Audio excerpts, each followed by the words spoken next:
Willkommen zum Retro Newsflash. Kurz und knackig. News aus der Szene vom C64 und Amiga. Für euch zusammengefasst jeden Samstag hier zum Reinschauen. Be there or be square. Ja, wir kommen zum ersten Spiel für heute. International Copycat Plus. Ein Spaß für die ganze Familie bietet dieses Spiel International Copycat Plus. Es ist die neueste Version des Memory-Spiels von Four Seasons für den Commodore Amiga.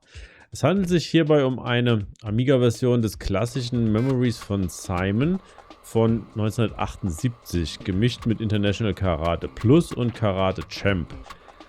Simon war ein elektronisches Spiel von Milton Bradley, das 1978 in den USA auf den Markt kam und von Ralph Baer und Howard Morrison entwickelt wurde. Das Spiel wurde von Alberto Scargero für die Simon Game Basic Programmierungs-Challenge 8-Bit, 16-Bit entwickelt, welche von einer Facebook-Gruppe, nämlich der Retro Programmers Inside, gefördert wird. Das Spiel ist inspiriert von IK Plus, International Karate Plus, also einem Meisterwerk für Amiga von Archer McLean und dem einleitenden Teil sowie einigen anderen Elementen des Arcade-Spiels Karate Champ von Data East von 1984. Das Spiel kann heruntergeladen werden auf itch.io. Dabei kann der Käufer den Preis selbst bestimmen und erhält dann ein Amiga ADF als Diskettenimage, welches man in jedem Amiga-Emulator oder auf echter Hardware dementsprechend verwenden kann. Die Datei Journey to the Far West.mod, ein Pro-Tracker-Mod, welche den originalen Soundtrack beinhaltet, und die OGG, also OGG-Audiodatei des Pro-Tracker-Mod, die also den Klingelton enthält und auf Handys dann dementsprechend verwendet werden kann. Das Spiel sorgt für Kurzweil und ist recht witzig gemacht. Wer diese Art von Spielen also mag, der sollte sich auf jeden Fall das Ganze mal anschauen. Ich wünsche euch an der Stelle wie immer viel Spaß. Young Salzgitter Ice Fighters. Ja, das ist also es handelt sich also um ein kleines Spiel für Kinder eigentlich, das mit dem Shoot'em Up Construction Kit erstellt wurde. Dieses Spiel hat die offizielle Erlaubnis, das Logo und den Namen der Jugendabteilung des Eishockeyteams Salzgitter Ice Fighters.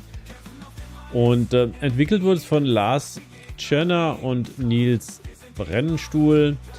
Und Lars schreibt dazu: Mein Sohn, 8 Jahre, hat 90% der Spielgrafiken erstellt. Wir haben die Bilder gemeinsam mit Bügelperlen entworfen und er hat sie mit dem Shoot'em Up Construction Kit bemalt.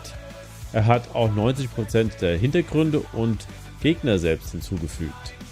Ja, die Besonderheiten beim Spiel: Das Spiel kann also mit 2 Spielern gleichzeitig gespielt werden. Es gibt insgesamt 11 Level, was in etwa zu 20 bis 25 Minuten Gesamtspielzeit führt.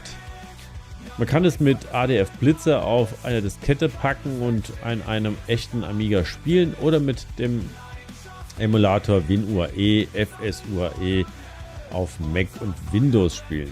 Es gibt eine physische Version. Das komplette Spiel mit 11 Leveln ist also auf einer Diskette erhältlich, kostet 8 € innerhalb Deutschlands inklusive Porto. Der Gewinn fließt also zu 100% in das Sparschwein seines Sohnes. Das Spiel wurde getestet auf Amiga 500 mit 1 MB Kickstart 1.3, Amiga 1200 mit 2 MB Kickstart 3.1, Amiga 1200 mit PI Storm 32, Amiga 600 mit 2 MB Chip-RAM plus Fast-RAM und WinUAE beziehungsweise wahrscheinlich auch FSUAE. Kann also jeder mal antesten. Ich denke, sollte für jeden hier spielbar sein. Ja, wie lange und ob überhaupt noch die physische Version verfügbar ist, das kann ich zu diesem Zeitpunkt gar nicht sagen. Es gibt wohl nur eine limitierte Auflage. Wer aber hier dran Interesse hat, beziehungsweise vielleicht den Sohnemann auch unterstützen will, der kann auch A1K-Forum sich den User Hans Dampf mal anschreiben. Das ist nämlich der Entwickler und einfach mal nachfragen, ob es vielleicht hier noch eine physische Version des Spiels gibt. Ich wünsche euch auf jeden Fall viel Spaß beim Ausprobieren. Ja, an der Stelle vielleicht ein kleiner Hinweis in eigener Sache oder auch für ganz im Allgemeinen.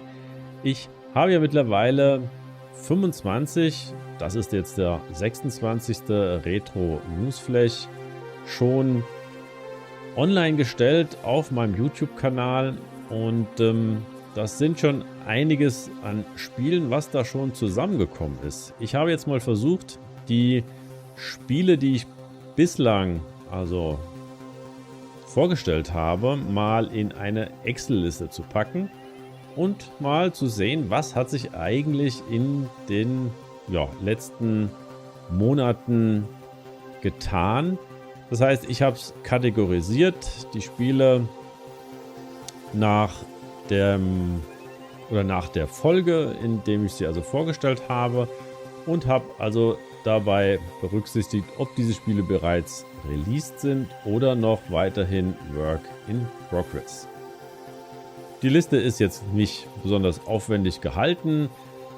Man kann es einfach sortieren nach Alphabet oder nach der Ausgabe des Retro Newsflash und kann sich hier mal anschauen, ob das Spiel bereits released ist oder ob es eben, wie gesagt, noch weiter in Entwicklung ist. Manchmal bislang noch nicht hier vorgekommen, aber manchmal kann es ja auch sein, dass Spiele gecancelt werden. Das werde ich dann da auch versuchen, alles möglichst auf aktuellem Stand zu halten. Momentan habe ich die Liste auf meiner Webseite nur gehostet. Man kann sich also anschauen oder dann einfach mal runterladen und selber zu Hause anschauen. Für die Zukunft werde ich mir da vielleicht noch ein anderes System dann einfallen lassen. Mal sehen. Ja, das war es dann eigentlich auch schon hierzu. Das nur mal kurz am Rande, weil es ist ja doch immer wichtig, die Sachen dann auch irgendwie ein bisschen zu verfolgen. Und ich hatte schon einige Anfragen, wie es mit Spiel XY aussieht. Und da ich dann auch nicht immer alle verfolgen kann, wie da die aktuellen Stände sind, hoffe ich zumindest hier einen Überblick geben zu können. Ich wünsche also viel Spaß beim Durchstöbern der Liste. Vielleicht findet ihr auch da ja nochmal was für euch dann interessant ist. Wer es dann nochmal nachsehen will, kann dementsprechend dann die Nummer des Retro Newsflash aufrufen und kann sich das Video dazu nochmal anschauen. Wir kommen zum letzten Spiel für heute, Rebelstar 2 Alien Encounter. Vor einiger Zeit konnte man auf dem EAB, also dem English Amiga Board, lesen, dass der User Handwired dabei ist, das ZX Spectrum Spiel Rebelstar 2 Alien Encounter für den Commodore Amiga zu überarbeiten. Er selbst sagte dazu: In den letzten 2 Monaten habe ich das klassische ZX Spectrum Spiel Rebelstar 2 Alien Encounter konvertiert. Dies ist ein taktisches, rundenbasiertes Spiel von Julian Gollop, eine Art Vorgeschichte zu Laser Squad. Das war eines meiner Lieblingsspiele und es stand schon lange auf meiner To-Do-Liste. Als das letzte Amiga Jam über Fortsetzungen auftauchte, kam es mir in den Sinn, dies zu tun. Unglücklicherweise war ich ziemlich mit der Arbeit beschäftigt, aber seit kurzem habe ich wieder Urlaub und ich habe beschlossen, es zu versuchen. Es ist möglich, mit 2 Spielern zu spielen. Im Moment spielt keine Computer-KI. Das ist einer meiner nächsten Schritte. Die verbesserte Amiga GFX sind größtenteils fertig. Wahrscheinlich wird es die originalen ZX-Grafiken als Option geben. Was den Sound angeht, habe ich die ZX Sounds konvertiert. Keine verbesserte Amiga Sounds im Moment. Für die Musik verwende ich ein Place-In aus Universe und Reunion als Inspiration. Ich versuche es vollständig Amiga OS kompatibel zu machen für die Zukunft. aber ich kann es nicht versprechen.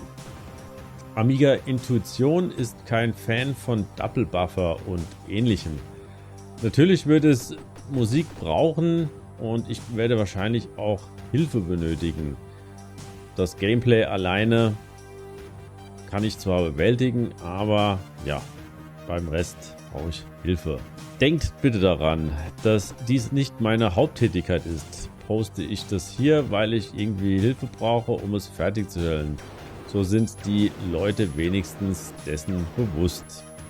Ihr solltet mal einen Blick riskieren, wenn ihr diese Art von Spielen gerne spielt. Wie lange die Entwicklung dauert, kann man also zu diesem Zeitpunkt jetzt noch nicht genau sagen. Solche Spiele sind ja immer auch mit sehr viel Aufwand verbunden. Auch wenn es vielleicht so klingt, ist ja nur eine Konvertierung. Aber das ist schon einiges an Arbeit. Ich werde es auf jeden Fall weiter verfolgen. Wer das auch tun will, sollte es mal auf seine Watchlist setzen. Und ja, wir hoffen, dass es vielleicht 2025 noch erscheint. Ja, und das war es dann auch schon wieder für diesen Retro Newsflash. Ich hoffe, ich konnte euch hier wieder ein bisschen updaten und hoffe, ihr habt Spaß an der ganzen Sache. Wer Lust und Laune hat, darf natürlich gern auch den Kanal abonnieren. Ansonsten, so hoffe ich, sehen wir uns dann in der nächsten Folge. Bis dahin, macht's gut. Ciao.